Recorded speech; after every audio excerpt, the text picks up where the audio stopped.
With threats to our nation waiting around every corner, adaptability is more important than ever. When conditions change without notice, quick strategic thinking is crucial. And with obstacles consistently impending, determination is essential in overcoming them. It's this willingness, decisiveness, and resilience that sets Marines apart. With our fighting spirit, we don't just fight battles, we win them. Marines are the constant our nation counts on to fight the unknown. And through adaptable problem solving, we do just that. Learn more at marines.com. Think you know the Brooks Ghost? Think again. Introducing the all-new, better-than-ever Ghost 16. Now with nitrogen-infused cushioning for lightweight, supreme softness that feels good every step, every street, every single day. So go ahead, take your daily joyride in the all-new nitrogen-infused Ghost 16. It'll turn your everyday miles into everyday endorphins. Let's run there. Head to brooksrunning.com to learn more.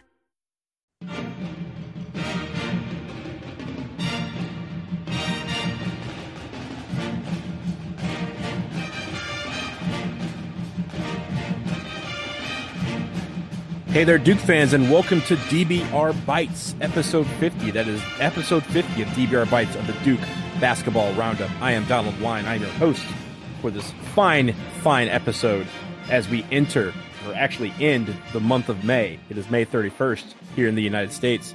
I am with Jason Evans. Jason, the year has gone super quickly, and yet it feels like I haven't talked to you in a minute. How are you doing?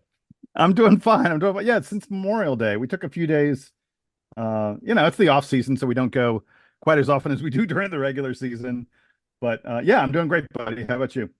I'm doing good. And you know what? Like we recorded on Memorial Day, and it just occurred to me that we did. It was a holiday, so my mind was in kind of off mode. So I'm glad we got the episode out when we did. But I'm also glad we did the episode and waited till now, because we do have some stuff that we can talk about. Just to give you guys a little bit of breakdown for this episode, we're going to talk about an article that came out in the Raleigh News and Observer earlier this week. We also have some intel about what's going on down at K Academies. The guys are practicing. A lot of the guys are on campus. Jason's got a little bit of info. I got a little bit of info, and we'll talk about it. And then also Jaylen Blake's transferring to Stanford. We are going to talk about that. That just came out a few minutes ago. But let's first start with this article by Steve Wiseman, again, of the Raleigh News and Observer, that came out earlier this week. And it gave a very deep dive on how this 2024-25 Duke Blue Devils roster has been rebuilt and reshaped by head coach Jon Scheyer. And Jason, I want to talk about this article because I know you read it. I read it. It was fascinating in some of the things that came out of it. And I know we have talked, or at least speculated, opined, whatever you want to call it, about how this roster was reconfigured for the upcoming year, especially with the freshmen coming in, a lot of the transfers that we've gotten in the portal. But I want to take note of a couple of quotes from Jon Scheyer that are in this article that I think were very interesting and falls in line with what a lot of people have been talking about over the last couple of months. I start with this quote. And Jon Scheyer, I guess, was talking about some of the guys who were transferring out of the program. And according to Steve Wiseman, quoting from this article, Scheyer said, quote, "There wasn't going to be any promises or assurances for anybody in terms of guaranteed minutes or guaranteed starting. Our programs are built on competition, and we're doubling down on that at a time where the environment makes you or puts you in a position to promise things. Our promise is to give you everything we have as a coaching staff and our entire support staff," end quote. And I think also, Jason, tying into this reconstruction of this roster, is thinking back to last year and some of the of course, some of the positives from last year, but also some of the things that were Achilles heels for this team. And I thought this was especially interesting in light of some of the guys that we've brought in through the transfer portal. Scheyer again said, quote, "Ultimately, we needed a group that was completely all in to Duke basketball and to winning and to competing at the level that we needed to in order to accomplish what we want this year," end quote. Jason, those are some strong words, and it adds a little bit of fuel to the fire of some of the things that we have heard over the last couple of months about how some of these decisions were made with regards to guys coming out and guys coming in. Yeah, man, let me tell you, I mean, that's Jon Scheyer with a shot across the bow to some extent. Maybe I'm reading too much into it, but it sounds to me like he's saying there were guys in the program who weren't about Duke. They were about themselves. Donald, do you think I'm reading that wrong? I think I don't know if you're reading it wrong. I won't say that you're Sure right, sounds but that I way, also though. I can totally see that being something that can come out of what I just said, those words, because it's they're very poignant, they're very direct, and it's very clear. It gives no equivocation to what it is he was trying to do and what he has decided to do with this particular roster and some of the guys, as we've mentioned, that he's gone after, guys who are physical, guys who are tough. It's clear that he reads the comments, Jason, about Duke being soft and Duke not being physical and being able to push them out. This is going to be a team that he wants to be physical. He wants to be a team that's not going to be pushed out of the paint, not going to back down from anyone. And it because you have that, you also feed into the fact that it sounds like he didn't feel like he had that on the team last year. Yeah, I mean, look, he's saying committed to Duke basketball. Let's be clear. What he's really saying is committed to winning, committed to being part of a program where the whole is greater than the sum of the parts, committed to the success of the team, not their own personal success. Not to say that guys don't want to have personal success, not to say that, guys aren't seeking to advance to the next level of their pro career and all that other kind of stuff, but that the attitude, the priority, the number one thing for these guys, at least this is what Jon Scheyer wants, is guys who are focused on building a great team and winning as many games as possible at Duke. I don't know how you don't interpret that as at least a little bit of a shot at some of the guys who've been here in the past. I mean, look, Jon Scheyer is basically saying to you, guys who maybe came and visited Duke for a day, or in the case of Mason Gillis, I think Mason Gillis didn't even visit. Or he's not officially, I don't think. Yeah. Yeah. Guys who, at the most, I've spoken to, several hours and the such, if you're Jon Scheyer. Those guys are more committed to Duke. Those guys are more committed to winning here than guys who I had in the program with me for a year or 2 years.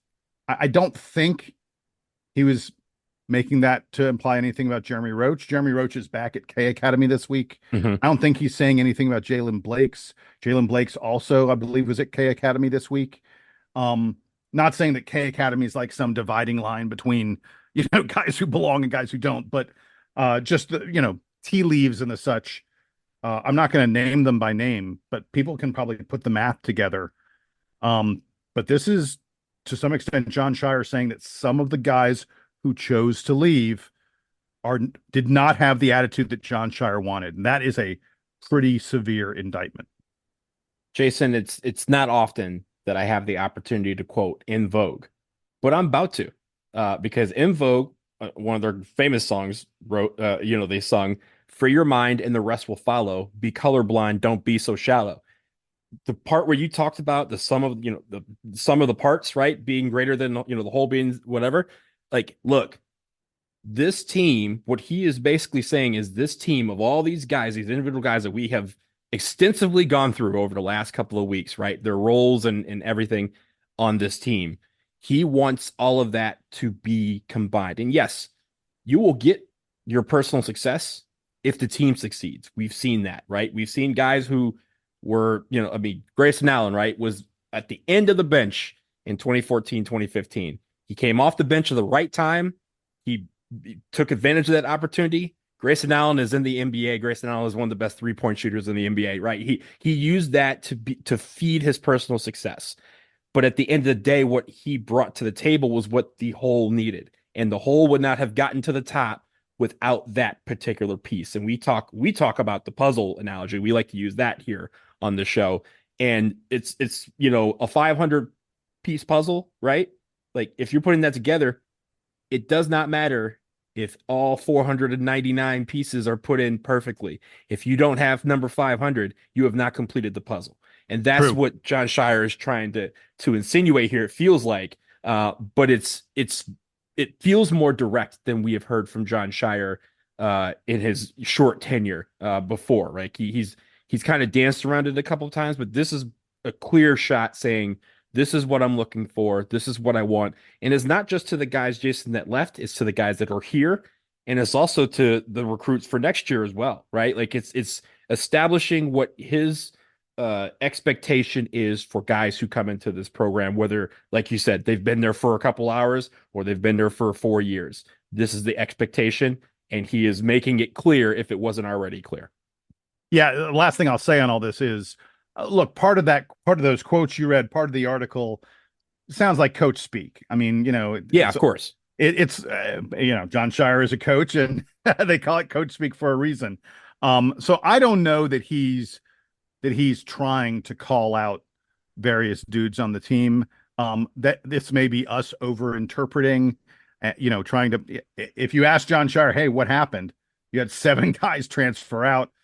Scheyer has to come up with some sort of answer, and the answer that, I wanted to bring in guys who really wanted to be here. Well, that's sort of the most obvious coach speak kind of answer. So this may not be quite as much as you and I and other people are making of it. I don't know that if I'm one of the guys who transferred out that I'm like, hey, he's talking about me, and I'm really angry about it.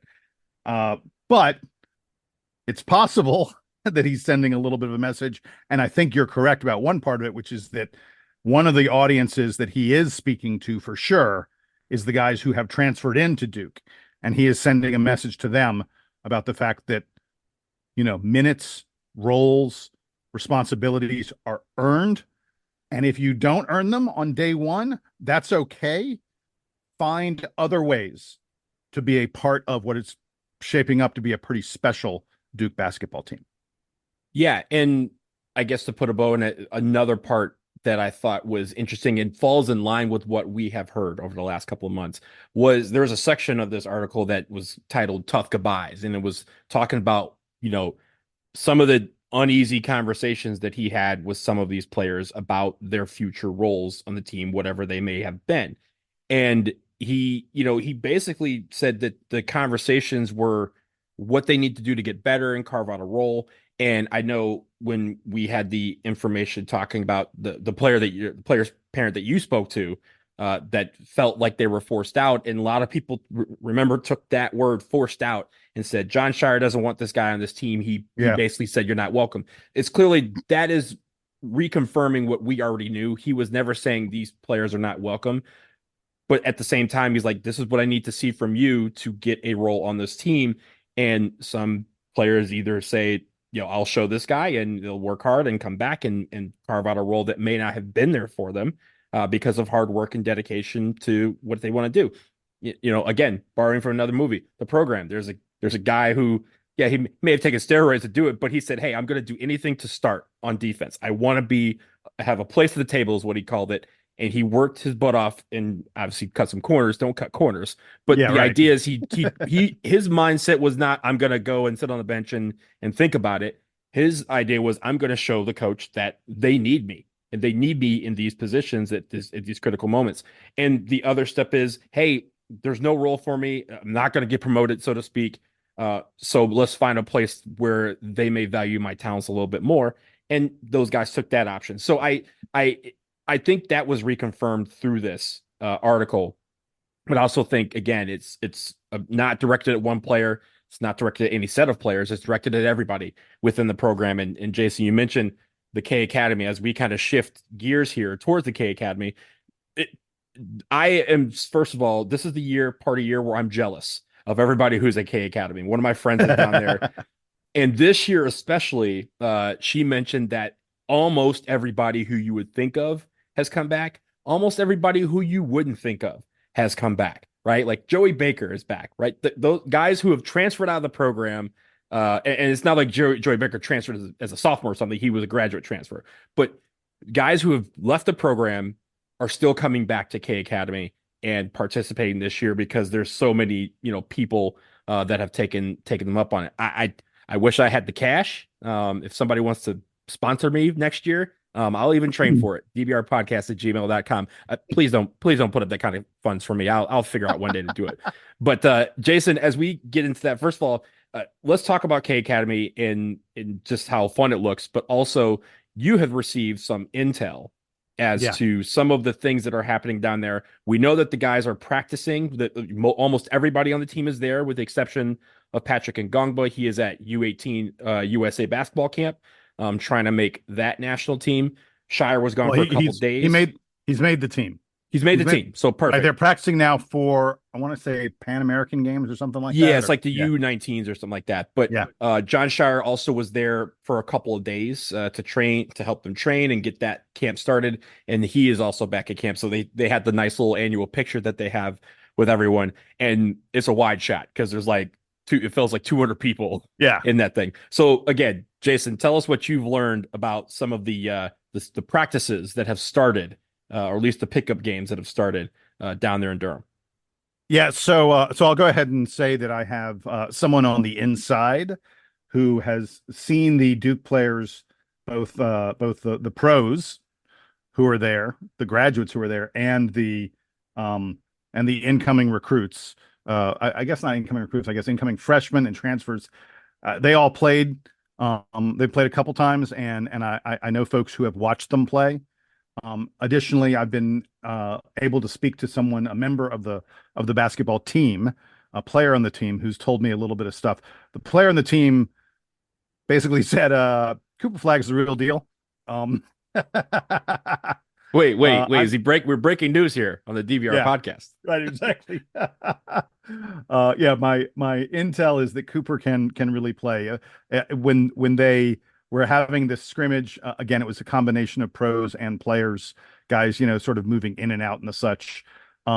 Cooper was described to me as incredibly comfortable on offense, was able to shoot threes in transition, on the move and hit them at a very high percentage.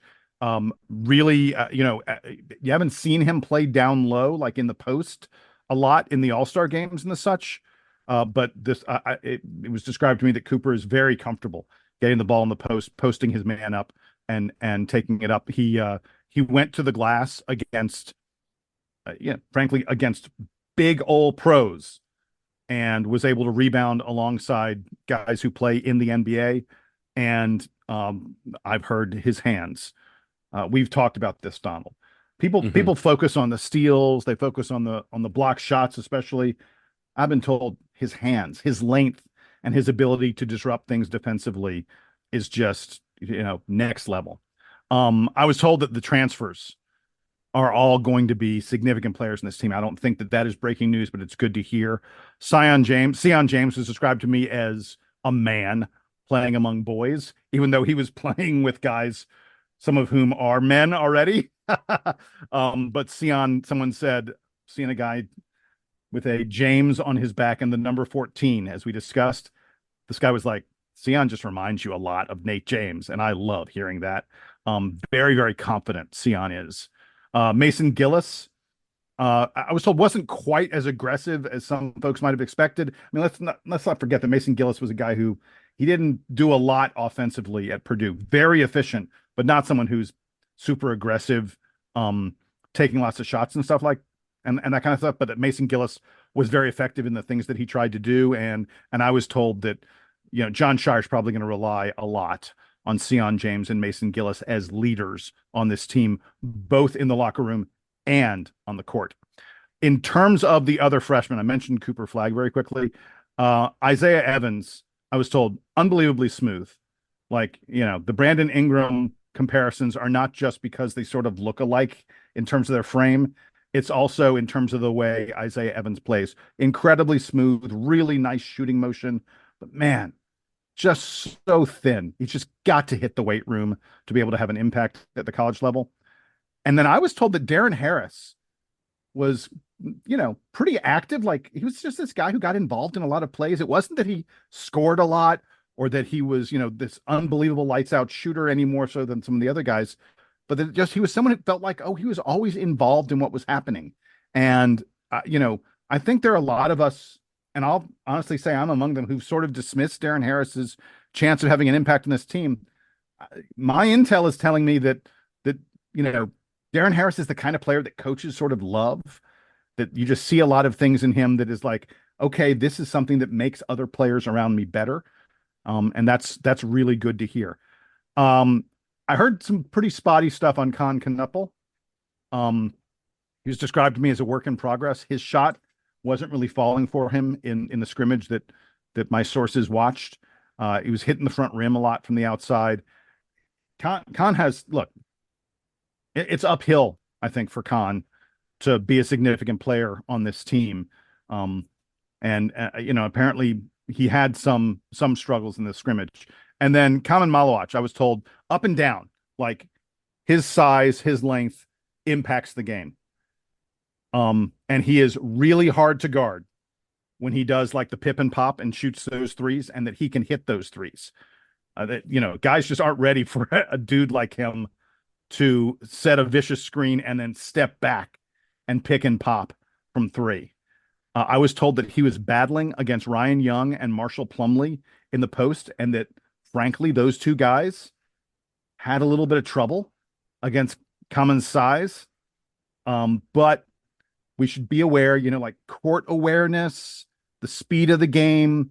These are things that are going to hold him back. It's going to take Kaman Malawach a little bit of time to figure out those kind of aspects of the basketball, because the basketball he's been playing in Africa doesn't match up quite with the speed and the way the basketball is played here in the U.S. But I was also told he's going to be a linchpin in the post, and that he's going to be someone that Duke is going to get a lot of good minutes out of. He also, sort of like Isaiah Evans, he needs to bulk up a bit. Described to me as rail thin. And then I wanted to mention, which is wild, Jason, because he's listed at 250. Well, he's 7'1", 7'3". I mean, yeah. And did you, first of all, did you see, there's a couple of pictures I saw that were really funny. One was him next to Mark Williams, and Mark Williams is a legit 7'1", and he is towering over, not necessarily towering over Mark Williams, but he is taller than Mark Williams. So yeah, that 7'2", 7'3" might be. Did you see the picture of him with the little kid, like the that was 7-year-old? Hysterical. This little kid barely comes up to his knee.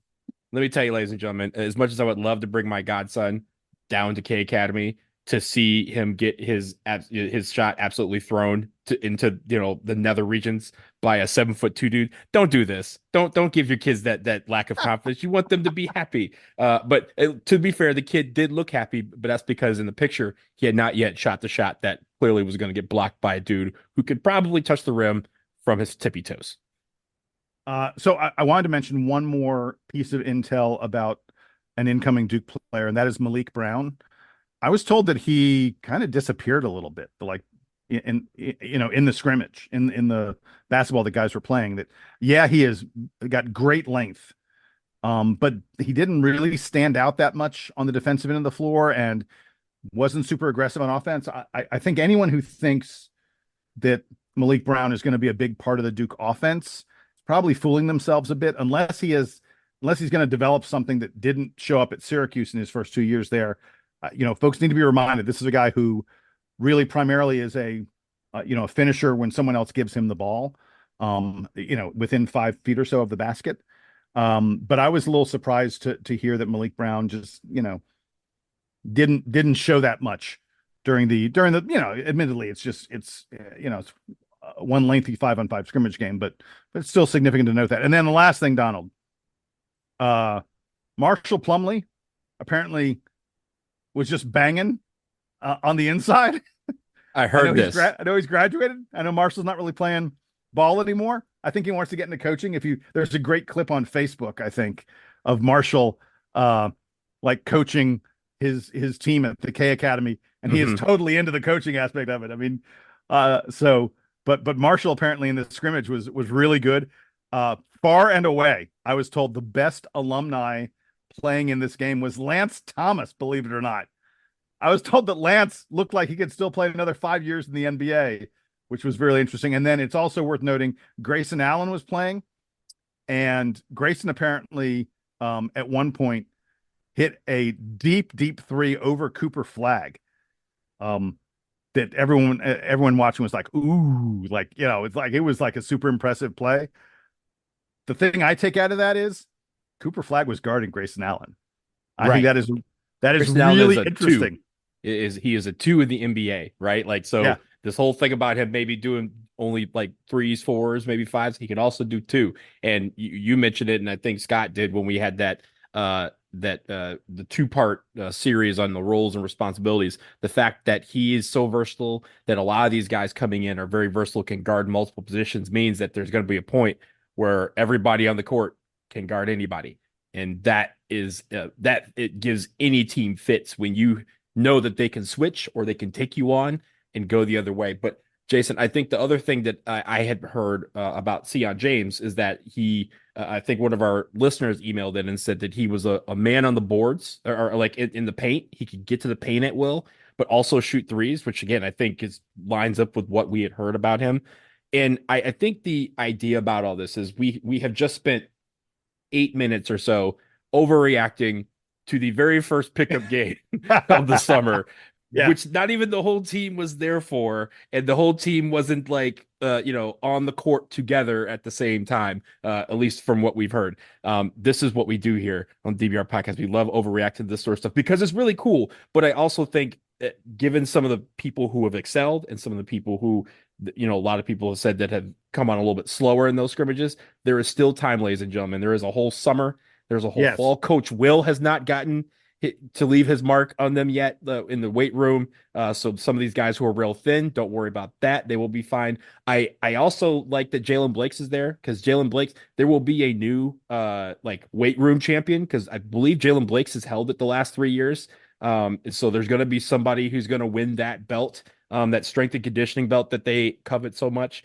But again, him being there to set, like, for those guys, a lot of these alums coming back set the tone for the summer by showing these guys, one, that they ain't all that, right? Sometimes you need to humble them a little bit, but also you build them up by saying, hey, look, you're playing against guys who are in the NBA, guys who have played in the NBA. This is fine. You are going to have these days where you cannot hit water from a boat, but then you're going to have times where your shot is all water, right? And it's going to be it's just going to be fine. So some of these things that we have said over the last few minutes, take it, disregard it, whatever you wish to do, but know that these guys are practicing, and practice means they're getting better. Yeah. And my last thing is, I will just note that I have been the guy high on Sion James more than anyone else out there. I don't know if that's a kiss of death or not. I spent the past couple of years being super high on Jaden Shoot.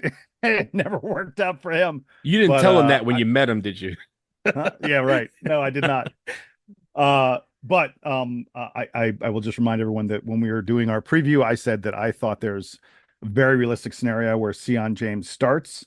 I think there are very, very few other Duke fans who are making that prediction. So when it happens, just know where you heard it from first, my friends. It's very possible, and I like the competition, right? And I like also the options. Yeah. Again, being positionless basketball, you can start Cooper, at the 3, at the 2. You can start Sion James or Mason Gillis at the 3 or 2. Like, it's very, very cool. And I like how the thing is shaping up for the summer. But I also just love the fact, again, that we get to get jealous this time of year every single year, and everybody going back for K-cabbing and seeing all those guys being back is such a wonderful thing. Let's leave it here. We'll take a quick break. On the other side, a member of the 2023-24 roster is coming back to Cameron in different clothes. We'll tell you who it is after this.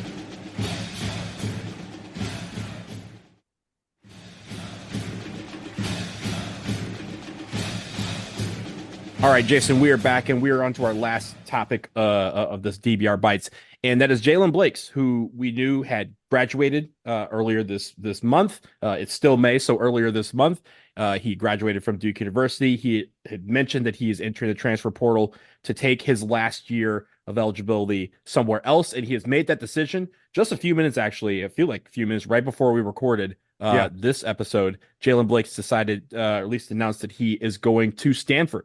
So he will return to Cameron next year with the Stanford Cardinal. They will play one game in Cameron Indoor Stadium. And Jason, I think it's interesting. We talked about that whole article, right? And how a lot of guys may have felt, some kind of way that they were forced out.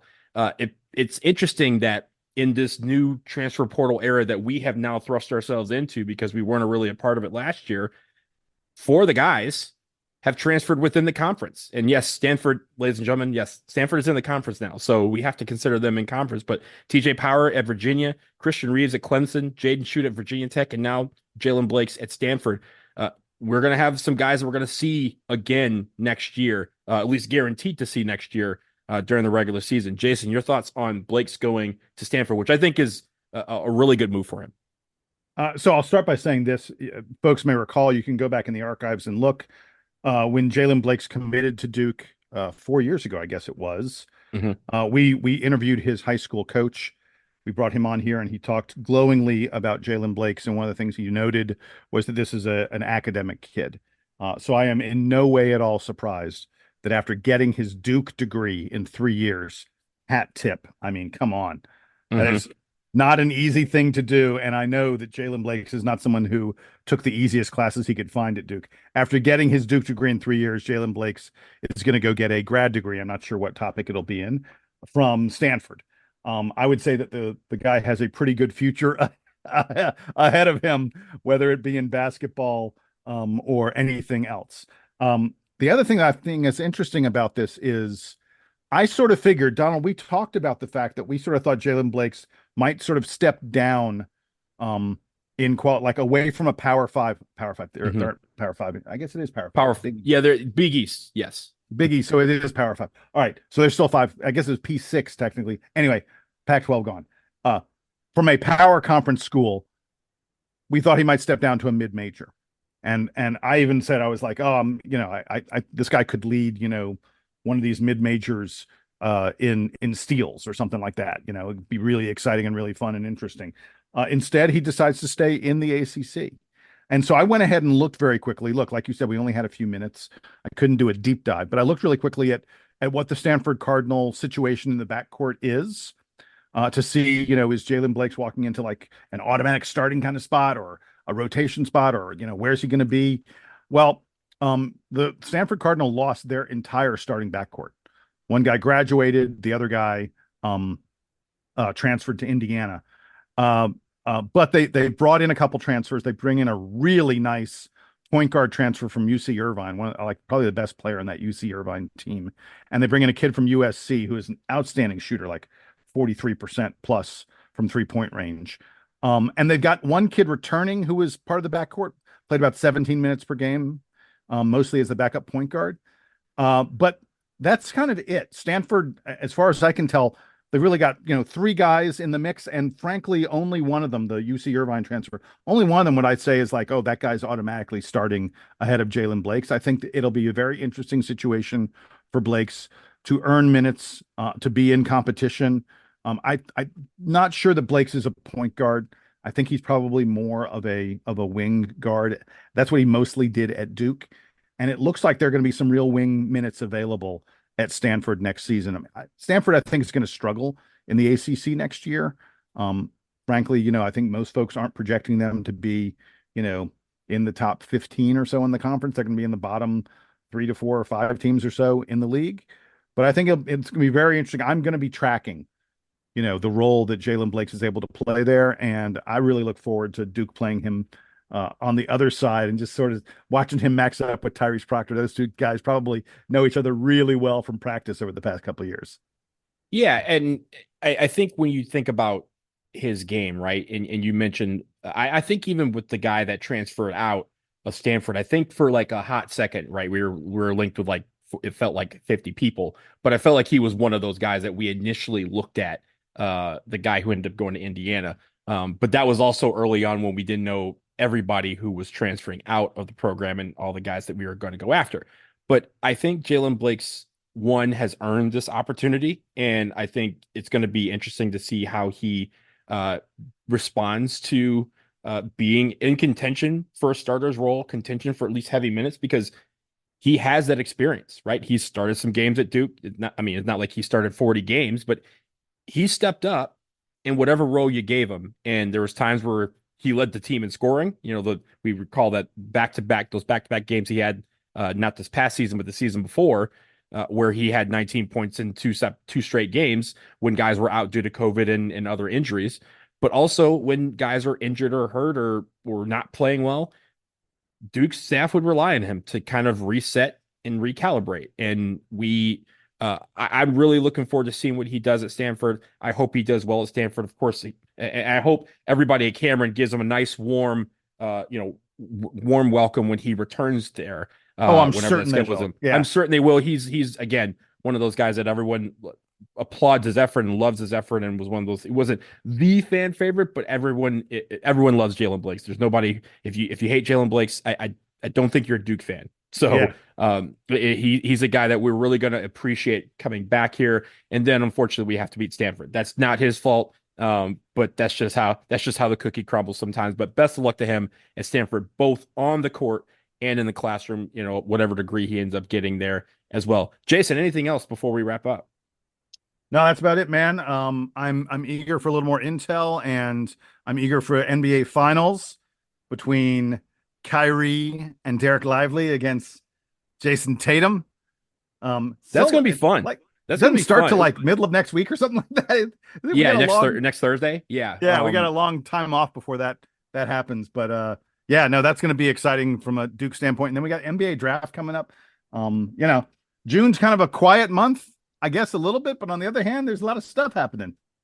2-night draft for the first time ever as well. So it'd be the first round on the 26th, and then the second round on the 27th. So hopefully on the 27th, Jason, during the day, we don't have to worry about the second round because both of our guys have been drafted. But we will talk about all that. They will be. But we'll talk about that down the line. We'll even talk about the NBA Finals a bit next week before it kicks off. As Jason mentioned, we have like a 9-day break from basketball. So get cozy, watch a little bit of Duke baseball and Duke softball. But this will end it for DBR Bites episode 50. Again, dbrpodcast@gmail.com. If you have topics that you want us to discuss, if you have news clippings that have fallen through the cracks for us, send them to us, and they may appear in one of these bites or full episodes down the line. But until next time, for Jason Evans, I am Donald Wine. This is the DBR Podcast, and now it is time for the Duke Band to play us out and take us home.